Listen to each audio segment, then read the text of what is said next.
remember starting interviewing some military members that saw some really profound stuff, like, large, triangular craft, football field size that they, hovered over them. And I was like, whoa, and these people were very serious, very upset to actually divulge that, a personal thing. It's nothing classified. It was a personal observation they had on a drive to work. Yeah. And then, one thing led to another. I had, certain colleagues of mine that I'd known for years approach me, close the door in my office and was like, look, you need to know about some other stuff you guys are not, getting access to, and, kind of led down this. Why do you think they talked? Why do you think they spoke to you? Yeah, I think a lot of these guys were, they've kept the secret for so many years. They knew me. They knew what I was looking into. We reported to the Deputy Secretary of Defense in Congress at the time with the UAP task force. And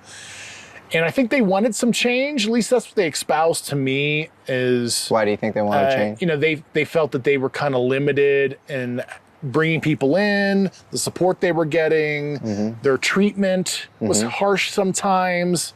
And I guess they weren't really feeling the love anymore. What's the first moment where you saw irrefutable evidence that what you're dealing with is truth, is reality? I mean, there were certain military cases, we were analyzing that I just really couldn't explain in a prosaic fashion. What can you tell me about these craft? Why do you know it's exotic? Based on the very specific properties that I was briefed on, isotopic ratios that would have to be engineered for it to be at those levels. And then, of course, read some, intel reports that were provided to me in that regard. And, I took that and I went to the agencies that, wrote those reports and asked for access. And when they deny you access, then it's a thing. Yeah. So and that's what happened to me time after time over a couple of years. So there wasn't a singular moment where you're like, just open the folder and you go, what the fuck is that? And it was kind of like a slow burn culmination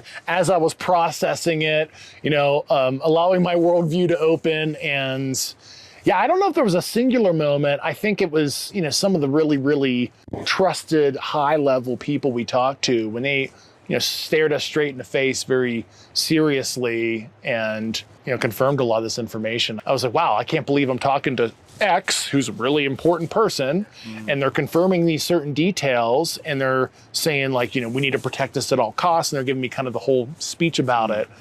And I'm sitting there, it's like an out-of-body experience. I'm like, okay, well, this is a thing.